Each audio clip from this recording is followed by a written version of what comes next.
아빠제가 읽어주는 성경 말씀, 크리스마스 특집으로 지금 요한복음을 읽고 있는데요.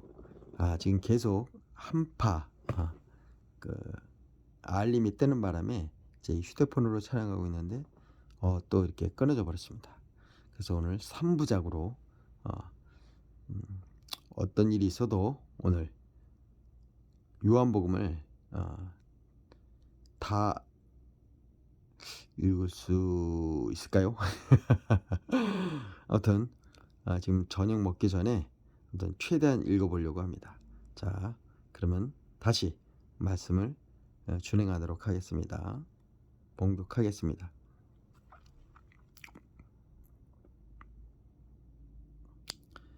그 45절, 48절, 49절부터 읽겠습니다. 그러자 그들 가운데서 그의 대제사장으로 임명된 가야바라는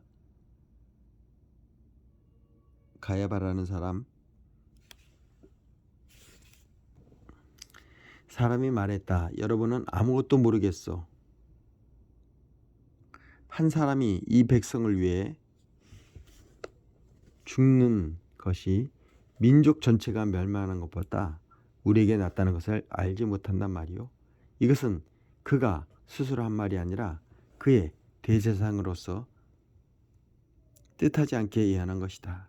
그는 예수께서 민족을 위해서뿐만 아니라 흩어져 있는 나그네의 삶을 살아가는 하나님의 자녀를 모아서 한 백성으로 만들기에 죽으실 것을 예언한 것이다. 그날부터 그들은 예수를 죽이기로 모의했다. 그래서 예수께서는 더 이상 유대인들 가운데 드러나게 다니지 않으셨다. 그분은 광야에 인접한 에브라임이라는 시골 마을로 물러가서 제자들과 함께 머물러 계셨다. 유대인들의 유월절이 다가오고 있었다. 많은 사람들이 명절 준비를 하려고 시골에서 예루살렘으로 올라갔다. 그들은 예수에 대해 궁금해했다. 성전에 모여 선 사람들 사이에 그분에 대한 많은 이야기가 오갔다. 여러분의 생각은 어떻습니까? 그가 명절의 모습을 드러낼 것 같습니까? 한편 대제사장과 바리새인들은 누구든지 예수에 대한 소문을 듣거든 자신들에게 알리라는 명령을 내려두었다. 그들은 예수를 붙잡을 만반의 태세를 갖추고 있었다. 자, 드디어 이제 12장입니다. 네, 제가 조금씩 체력이 딸리기 시작하네요. 자, 그래도 한번 계속 12사도 완성수의 그 숫자 12장을 또 봉독하도록 하겠습니다. 오늘 한파 경보가 있어서 여러분 내일 그 물이 수도가 얼지 않도록 오늘 물 그리고 한파에 관련된 모든 분들이 한파 관련 준비를 하셔야 될 것 같습니다. 그것 때문에 계속 휴대폰에 뜨는 바람에 이게 중간에 이게 끊어져서 말씀을 계속 쭉 줄기차게 읽지 못했는데, 자, 이게 방해를 할지라도 저는 읽어 나가겠습니다. 자, 꿋꿋하게 12장입니다. 유월절 엿새 전에 예수께서 베다니로 들어가셨다. 그곳에는 얼마 전에 죽은 자 가운데서 살아난 나사로가 살고 있었다. 나사로와 그의 누이들이 자신들의 집에서 저녁 식사를 하자고 예수를 초대했다. 마르다는 시중을 들고 나사로는 사람들과 함께 식탁에 앉아 있었다. 마리아가 아주 값비싼 향유 한 병을 가지고 들어와서 예수의 발에 붓고 자기 머리카락으로 그 발을 닦아드렸다. 향유 냄새가 집안에 가득했다. 제자들 가운데 한 사람으로 이미 그때 예수를 배반할 준비를 하고 있던 가룟 유다가 말했다. 왜 이 향유를 팔아서 그 돈을 가난한 사람들에게 주지 않습니까? 팔면 은화 300은 충분히 받을 텐데. 이렇게 말한 것은 그가 가난한 사람들을 생각해서가 아니라 도둑이었기 때문이다. 그는 일행의 공금을 맡고 있었는데 그것을 빼돌리기도 했다. 예수께서 말씀하셨다. 그 여자를 가만두어라. 그 여자는 내 장례식을 내다보고 이해를 표한 것이다. 가난한 사람은 너희와 항상 함께 있지만 나는 너희와 항상 함께 있는 것이 아니다. 예수께서 다시 마을에 오셨다는 소문이 유대인들 사이에 퍼졌다. 사람들이 예수뿐만 아니라 죽은 자들 가운데서 살아난 나사로도 보려고 몰려왔다. 대제사장들은 나사로를 죽이기로 모의했다. 나사로 때문에 많은 유대인들이 예수를 믿었기 때문이다. 이튿날 명절을 지키러 왔던 많은 무리가 예수께서 예루살렘에 오신다는 말을 들었다. 그들은 종려 나머지를 꺾어들고 그분을 맞이하러 나가서 환호했다. 호산나, 복되도다. 하나님의 이름으로 오시는 이여, 복되도다. 이스라엘 왕이여. 성경에 기록된 대로 예수께서 어린 나귀를 얻어 타셨다. 두려워 말라, 딸 시온아. 너희 왕이 오시는 모습을 보아라. 나귀 새끼를 타고 오신다. 제자들은 성경의 많은 구절이 성취된 것을 당시에는 알아채지 못했다. 그러나 예수께서 영원하게 되신 뒤에 그들은 그분에 대한 기록된 것과 그분에게 일어난 일이 일치한다는 것을 기억해냈다. 예수께서 나사로를 불러 죽은 자들 가운데서 일으키실 때 그 자리에 있던 사람들이 자신들이 목격한 것을 이야기했다. 그들이 얼마 전에 있었던 하나님의 표적에 대해 소문을 퍼뜨렸기 때문에 환영하는 무리가 더 늘어났던 것이다. 바리새인들이 그 모습을 보고 체념하듯 말했다. 이제는 통제불능이요, 온 세상이 저자의 뒤를 따라 몰려가고 있어. 명절을 맞아 예배를 드리려고 올라온 그리스 사람이 있었다. 그들이 갈릴리 베스다 출신 빌립에게 다가가서 말했다. 선생님, 우리가 예수님을 뵙고 싶습니다. 도와주시겠습니까? 빌립이 안드레에게 가서 말했다. 안드레와 빌립이 예수께 가서 말씀드리자 예수께서 대답하셨다. 때가 되었다. 인자가 영광을 받을 때가 왔다. 잘 들어라. 밀 알 하나가 땅에 묻혀 완전히 죽지 않으면 한 알 그대로 남아있다. 그러나 밀알 하나가 땅에 묻혀 죽으면 싹이 나서 몇 배의 열매를 맺는다. 마찬가지로 누구든지 현재의 목숨에 집착하는 사람은 그 목숨을 잃을 것이다. 그러나 앞뒤를 재지 않는 사랑으로 그 목숨을 버리는 사람은 참되고 영원한 생명을 얻을 것이다. 너희 가운데 누구든지 나를 섬기려는 사람은 나를 따라오너라. 나를 섬기는 사람은 내가 있는 곳에 있게 될 것이다. 누구니 나를 섬기는 사람은 아버지께서 높여주시고 상 주실 것이다. 내 마음은 몹시 흔들리고 있다. 그러니 내가 무슨 말을 하겠느냐. 아버지, 나를 여기에서 벗어나게 해주십시오 라고 말해야 하겠느냐. 아니다. 나는 처음부터 이것 때문에 온 것이다. 나는 아버지의 영광을 드러내 보이십시오 라고 말하겠다. 그러자 하늘에서 한 음성이 들려왔다. 내가 이미 영화롭게 했고 앞으로도 영화롭게 할 것이다. 그 소리를 들은 무리가 말했다. 천둥 소리다. 다른 사람들이 말했다. 천사가 이분께 말한 것이다. 예수께서 말씀하셨다. 이 음성은 나를 위해서가 아니라 너희를 위해서 들려오는 것이다. 지금 이 순간에 세상은 위기에 처해 있다. 이제 이 세상의 통치자인 사단이 쫓겨날 것이다. 그리고 내가 너에게 들려 올라갈 때 나는 모든 사람들을 이끌어서 내 주위로 모을 것이다.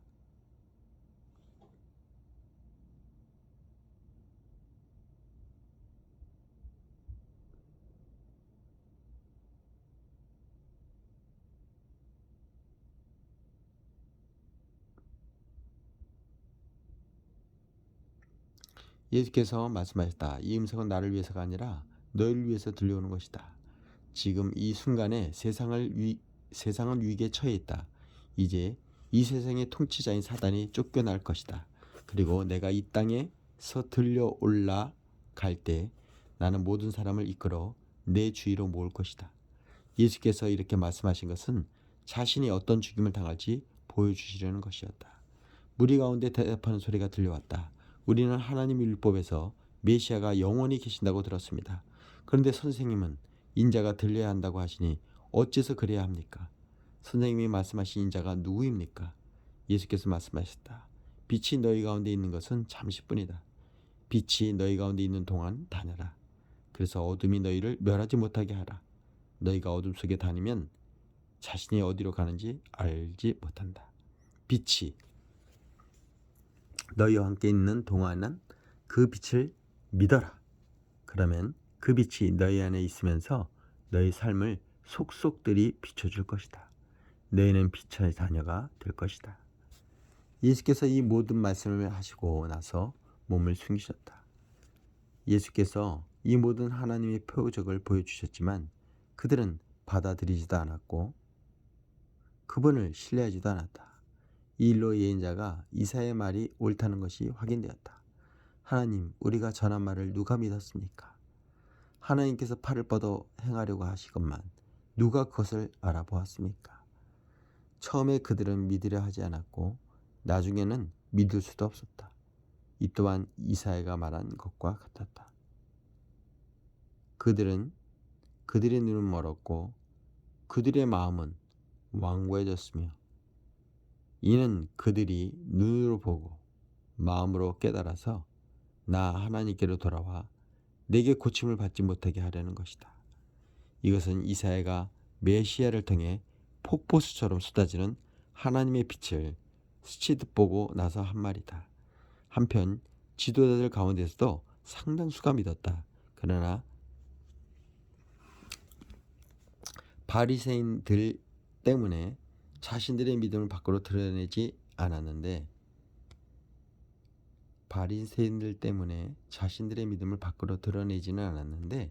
회당에서 쫓겨날까봐 두렵기 때문이다. 그들은 위기 순간에 하나님의 영광보다는 사람을 인정받는 것이 더 신경을 썼던 것이다. 예수께서 이 모든 말씀의 결론으로 이렇게 외치셨다. 누군지 나를 믿는 사람은 나를 믿는 것이 아니라 나를 보내신 분을 믿는 것이다. 누구든지 나를 보는 사람은 사실은 나를 보내신 분을 보는 것이다. 나는 이 세상에 온 빛이다. 내가 온 것은 나를 믿는 모든 사람들로 더 이상 어둠 속에 머물지 않게 하려는 것이다. 만일 누가 내 말을 듣고 진지하게 받아들이지 않는다고 해도 나는 그를 심판하지 않는다. 나는 세상을 심판하기 위해 온 것이 아니라 세상을 구원하기 위해 왔다. 그러나 나를 회피하고 내 말을 받아들이지 않는 사람은 스스로 심판받기를 선택하는 것이다. 육신이 된 그 말씀, 내가 너희에게 말했을 뿐 아니라 바로 나 자신이기도 한 그 말씀이 너희 운명을 결정할 말이다. 그 말씀 가운데 어느 것도 내 마음대로 지어낸 것이 없다. 나를 보내신 아버지께서 내가 무엇을 말하고 어떻게 말하려 하는지를 지시해 주셨다.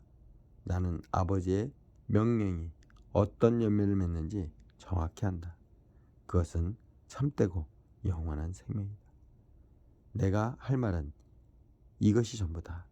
아버지께서 내게 말씀하신 것은 나도 너에게 말한다.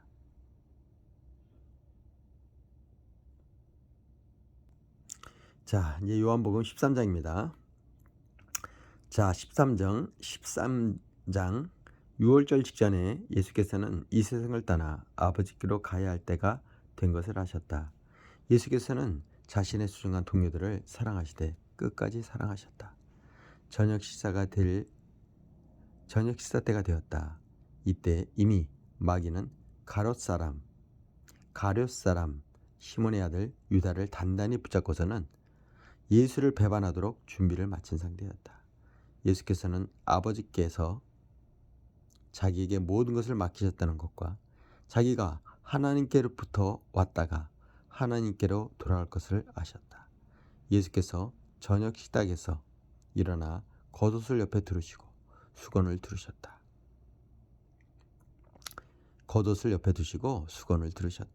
그런 다음에 대야에 물을 부어 제자들의 발을 씻고 수건으로 닦아주셨다. 예수께서 시몬 베드로에게 이르시되 베드로가 말했다. 시몬 베드로에게 이르셨을 때 베드로가 말했다. 주님께서 정말 제 발을 씻기실 겁니까? 예수께서 대답하셨다. 내가 하는 일을 내가 지금은 이해하지 못한다. 그러나 나중에는 분명히 알게 될 것이다. 베드로가 고집을 부렸다. 제 발은 절대 씻기지 못합니다. 예수께서 말씀하셨다. 내가 너를 씻어주지 않으면 너는 내가 하는 일과 아무 상관이 없다. 베드로가 말했다. 주님, 그렇다면 제 발만 씻지 말고 제 손도 씻어 주십시오. 제 머리도 씻어 주십시오. 예수께서 말씀하셨다. 아침에 목욕을 한 사람은 이제 발만 씻으면 된다. 너희는 머리부터 발끝까지 깨끗하다. 내 관심사는 위생이 아니라 거룩이라는 것을 너희는 알아야 한다. 이제 너희는 깨끗하다. 그러나 너희 모두가 깨끗한 것은 아니다. 예수께서는 누가 자신을 배반할지 알고 계셨다. 그래서 너희 모두가 깨끗한 것은 아니다라고 말씀하신 것이다. 예수께서 제자들의 발을 씻어주시고 나서 겉옷을 입고 식탁 자기 자리로 돌아가셨다. 예수께서 말씀하셨다. 내가 너에게 무슨 일을 했는지 이해하겠느냐? 너희는 나를 선생이라 부르고 주라 부르는데 맞는 말이다. 내가 정말로 그러하다. 주이며 선생님인 내가 너희 발을 씻어주었으니 이제 너희도 서로 발을 씻어줘야 한다. 내가 너에게 모범을 보였으니 너희도 내가 한 그대로 하여라. 나는 분명한 것만 말한다. 종이 주인보다 높지 않고 사원이 사장에게 명령하지 못한다. 내 말이 무슨 뜻인지 알겠거든. 너희도 그대로 행하여라. 복된 삶을 살아라. 지금부터 내가 하는 말은 너희 모두를 두고 하는 말이 아니다. 나는 내가 선택한 사람들을 정확히 한다. 그것은 다음의 성경 말씀을 이루려 하는 것이다. 내 식탁에서 빵을 먹던 자가 나를 배반하였습니다. 내가 이 모든 것을 너에게 미리 말해주는 것은 그 일이 일어날 때에 내가 누구인지를 너희로 믿게 하려는 것이다. 너는 이것을 바로 알고 있어야 한다. 내가 보내는 사람을 맞아들이면 나를 맞아들이는 것과 같고 나를 맞아들이면 나를 보내신 분을 맞아들이는 것과 같다. 예수께서 이 말씀하시고 나서 근심하는 기색으로 그 이유를 말씀하셨다. 너희 가운데 한 사람이 나를 배반할 것이다. 제자들은 예수께서 도대체 누구를 두고 하신 말씀인지 궁금해서 서로를 둘러보았다. 제자들 가운데 한 사람, 곧 예수께서 깊이 사랑하시는 제자가 그분의 어깨에 머리를 대고 있었다. 베드로가 그에게 멈칫하여 예수께서 누구를 두고 말씀하신 것인지 물어보게 했다. 그래서 가장 가까이 있던 제자가 물었다. 주님, 그가 누구입니까? 예수께서 말씀하셨다. 내가 이 빵 조각을 적셔서 주는 사람이 바로 그다. 그러고는 빵 조각을 적셔서 가롯 사람 시몬의 아들 유다에게 주었다. 유다가 빵을 받자마자 사단이 그에게 들어갔다. 예수께서 말씀하셨다. 내가 하려고 하는 일을 하여라. 어서 마무리 지어라. 저녁 식탁에 들어앉은 사람들 가운데 왜 예수께서 유다에게 그런 말씀하시는지 아는 사람이 아무도 없었다. 어떤 제자는 유다가 공금을 맡았으므로 예수께서 그에게 명절에 필요한 것을 사라고 하셨거나 가난한 사람들에게 뭔가를 주라고 하신 것이려니 생각했다. 유다는 빵 조각을 받고 그 자리를 떠났다. 밤이었다. 유다가 떠나가자 예수께서 말씀하셨다. 이제 인자가 누구인지 드러났고 하나님이 어떤 분이시도 인자 안에서 드러났다. 인자 안에서 하나님이 드러나시는 순간에 하나님의 영광이 드러날 것이다. 하나님께서 인자를 영원하게 하심으로 그분 자신도 영광을 받을 것이다. 자녀들아, 내가 너희와 함께 있는 것도 잠시뿐이다. 너희는 나를 찾을 것이다. 내가 유대인들에게 말한 것처럼 너희에게도 말한다. 내가 가는 곳에 너희는 올 수 없다. 내가 너희에게 새 계명을 준다. 서로 사랑하여라. 내가 너희를 사랑한 것 같이 너희도 서로 사랑하여라. 내가 서로 사랑할 때, 너희가 서로 사랑할 때 모든 사람이 그 모습을 보고 너희가 내 제자라는 것을 알게 될 것이다. 시몬 베드로가 물었다. 주님, 어디로 가십니까? 예수께서 대답하셨다. 내가 가려는 곳에 내가 지금은 따라올 수 없다. 그러나 나중에는 따라오게 될 것이다. 베드로가 말했다. 주님, 왜 지금은 따라갈 수 없습니까? 주님을 위해서라면 제 목숨까지도 버리겠습니다. 정말이냐? 나를 위해 내 목숨을 버리겠다는 말이냐? 그러나 너는 수탉이 울기 전에 나를 3번 부인할 것이다. 자, 이제 14장 들어갑니다. 자, 그럼 14장 계속 진행하도록 하겠습니다. 네, 오늘 날씨도 좀 이제 본격적으로 추워지는데요. 이럴 때일수록 내가 길이요 진리요 생명이신 예수님의 이 말씀을 따라 가슴 뜨겁게 엠마에로 가던 그 두 제자처럼 이 추울 때 말씀을 더욱더 뜨겁게 읽으시길 시간 축복합니다. 자, 그럼 14장. 자, 오늘 요한복음을 다 읽을 수 있을 것인지. 자, 그러면 진행합니다. 너희는 이 일로 당하지 말라. 너희는 하나님을 믿지 않느냐? 그렇다면 너희는 하나님을 믿지 않느냐? 그렇다면 또한 나를 믿어라. 내 아버지 집에는 너희를 위해 예비된 방이 많이 있다. 그렇지 않으면 내가 너희 방을 마련하러 간다고 말하겠느냐? 내가 가서 너희 방을 마련하면 내가 다시 와서 너희를 데려다가 내가 사는 곳에 너희도 같이 살게 하겠다. 너희는 내가 가는 길을 이미 알고 있다. 도마가 말했다. 주님, 저희는 주님이 어디로 가시는지 알지 못합니다. 그런데 어떻게 우리가 그 길을 안다고 생각하십니까? 예수께서 말씀하셨다. 내가 길이요 진리요 생명이다. 나를 떠나서는 누구도 아버지께 갈 수 없다. 너희가 정말로 나를 안다면 내 아버지도 알게 될 것이다. 이제부터 너희는 그분을 아는 것이 나 다름없다. 너희는 그분을 뵙기까지 했다. 빌립이 말했다. 너희는 그분을 뵙기까지 했다. 빌립이 말했다. 주님, 저희에게 아버지를 보여주십시오. 그러면 저희가 만족하겠습니다. 빌립아, 내가 지금까지 나와 함께 지냈으면서 아직도 모르겠느냐? 나를 보낸 것은 곧 아버지를 보는 것이다. 나를 보는 것은 곧 아버지를 보는 것이다. 그런데 어떻게 아버지가 어디 계십니까? 하고 묻는 것이냐? 내가 아버지 안에 있고 아버지께서 내 안에 계신다는 것을 너희가 믿지 않는 것이냐? 내가 너에게 하는 말은 단지 말에 불과한 것이 아니다. 나는 내 뜻대로 말을 지어내지 않는다. 내 안에 계신 아버지께서 내 말 한마디 한마디를 하나님의 일로 정교하게 만들어내신다. 내가 아버지 안에 있고 내 아버지께서 내 안에 계신다고 하면 내 아버지가 안에 있고 내가 아버지 안에 있고 내 아버지께서 내 안에